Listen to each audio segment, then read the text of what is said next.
Yeah, I'm just up here on top of the ashram. Yeah, 16th. Tomorrow is Ekadasi. Yeah. Yamuna has not gone down too much. It was up. It was up, and when I say up 20 feet, that's a lot because it spreads out so much. It's incredible. After about 6 feet up, it starts spreading out a lot. But this has been more than a month that the Yamuna has been. You never expected, even with every 7 years, big floods come, naturally, but they come and they go. But this year, all the way up to now, still, you could call it, high. Like, it's hard to detect, but you can see the water down there, and it's coming up, and the boats have to be parked out where the water is still. And the people have to try to walk over a little bridge just to get out to the boats. The boats can't come in because their propellers will get stuck in the mud. But, I'm still bathing out there. But one thing I wanted to bring up is when the whole place is getting flooded, all the different places in India are getting flooded, they're sending water into the main river, okay? So then the flow is not so rapid, The flow is not so rapid. But because, let's see. Yeah, because there's not so much water coming in. We're right here in Vrindavan. We're not giving any water, and not even Delhi is giving that much water. So what happens? Because it's so empty, that flow is so fast. Although it was really high and the flow was strong, but this flow is about twice as strong, because downstream it's able to come even faster. So it's really streaming down. Yeah, not a little bit, but really streaming down. So I was just remembering, I think it was in about 2004 when there was a great flood in Surat on the Tapia. I think it's called Tapia River, near Surat. I was there just a little bit after the flood. And the ISKCON temple is right on the edge. And I wanted to see how they were affected. Well, they had told me that the people that were living on the banks, they had to go up into their house and all the way up to the roof, the second floor of the roof, just to get away from the water. Just to get away from the water. They had to go all the way up above the water, and they had to stay there. So, not just one or two, but many commented that they were so surprised. What was the surprise? Well, the flood came very quickly from the dam. Okay? So now the flood is coming very quickly, and it comes up. But they were feeling we're almost at the ocean, the Arabian Sea. We're almost at the Arabian Sea, so it'll just come up and go down. Well, it stayed same level for about 3 days.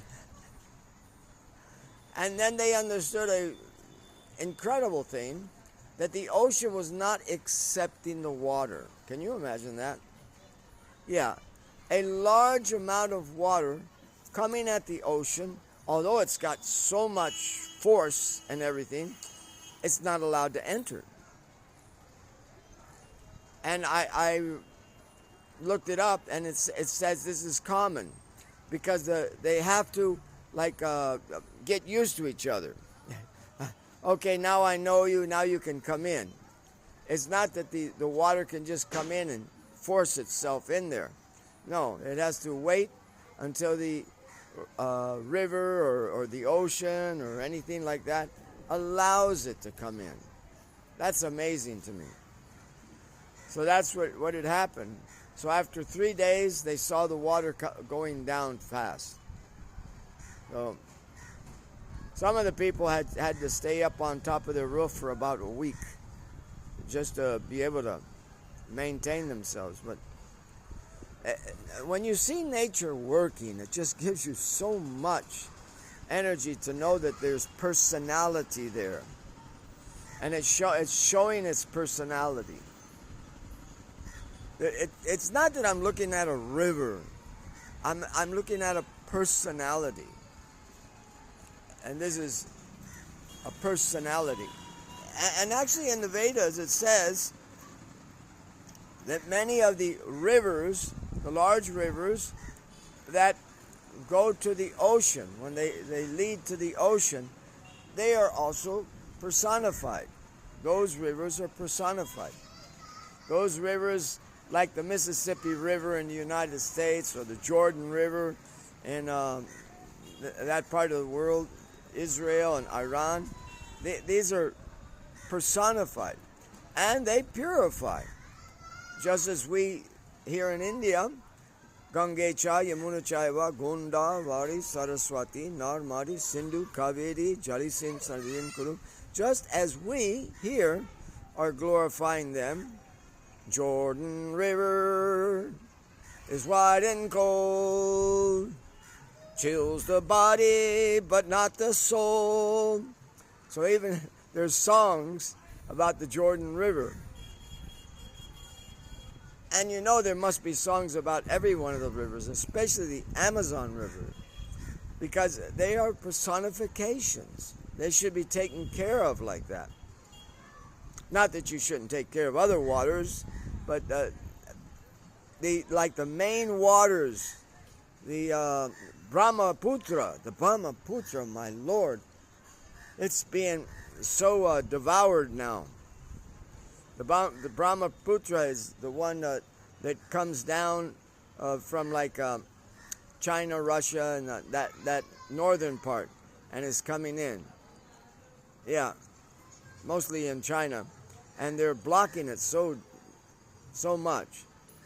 So these are just as we have notice of Ganga and Yamuna. Also, these we should take note of these other waters, and then tell the people, go bathe in this water. Maybe you're not getting the what is it called? In the Gangas, it's identified as bacteria peg. Bacteria peg is like incredible. Bacteria peg, because I was asking Dr. Satya, who studied it and everything. He says, he told me, yes, bacteria peg, it spins positively. And it's eating all the negative bacterias that are spinning negative. And I says, yeah, but sometimes the bad bacteria is spinning negative. What does it do then? Is spinning positive. What does it do then? It says, well, it flips and it goes positive and it eats it up. So however the bacteria tries to hide, bacteria peg is so personified and so potent that she can just notice, oh, this is a bad bacteria that shouldn't be here, so I will change my direction of spin and devour it. Because the direction of spin, actually everything is so related to electricity. Magnetism is no difference than electricity. The magnet, if you move it around, you can get electrical charges. That's just how it is. So magnets and electricity, and then you got the alternating electricity, and it's also made by magnets spinning. That's what it is. It's magnets spinning at a certain rate, and it makes the alternating current. The waves. You get the waves moving. Actually, you get the energy moving that's already there. So it's anywhere. Okay, so I just thought I would say that And the other thing is this water that's coming, definitely is coming from Himachal Pradesh. Himachal Pradesh is, in the northern part. It has been the only place where right now there's no rain predicted for that area.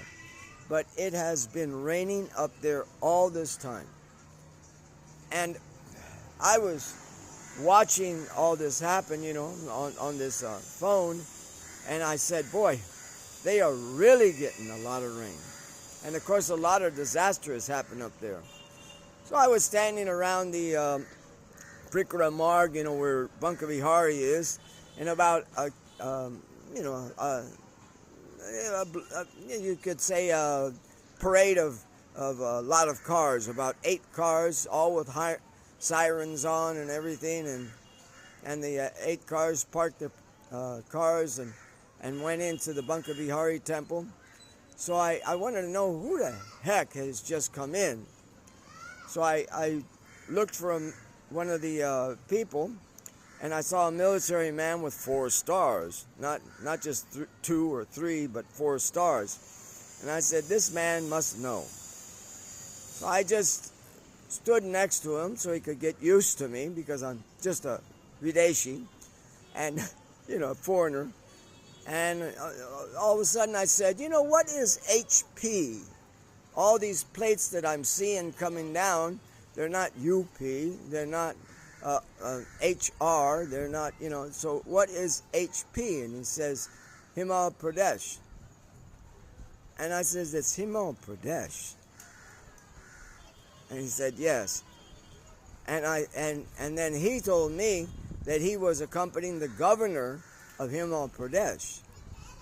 And it just, my heart just got so, happy that I'm meeting this person. And I said, I just want you to know, I am praying. You have been hit with so much disaster, and it's not even stopping. This was about maybe a week or more ago, and it hadn't stopped. And then the governor takes his time to come all the way from Himachal Pradesh and then go into the Bunka Vihari temple. That will not be seen in other countries.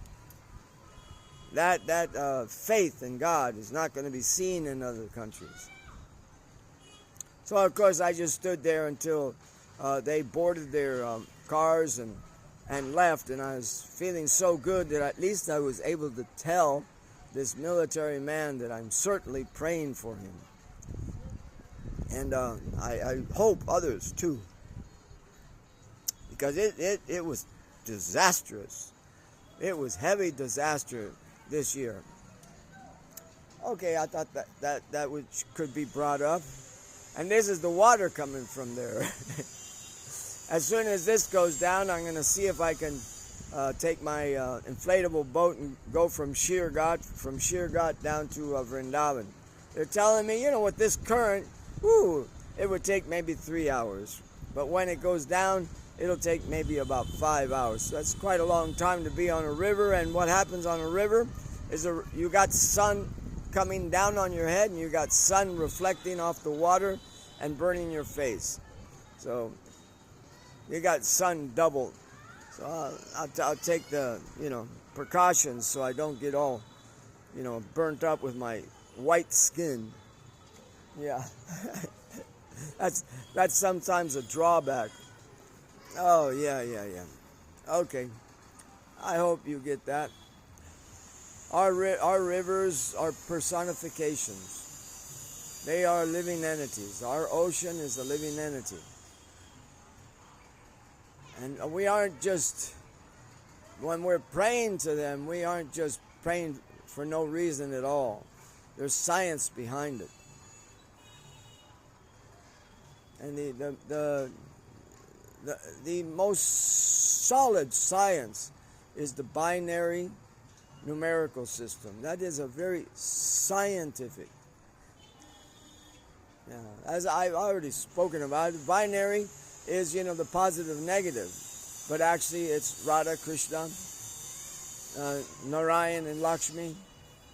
Shiva and Parvati. Our creation is all related like that in a binary way. It is not related at all in a decimal way, in seconds, and then you multiply and you get minutes, and then you multiply and you get hours. No, it's not. It's not made like that. It's actually very personal. Every part of this world is very personal. The air is personal. Yeah, okay. I'll stop there. Then it'll be less.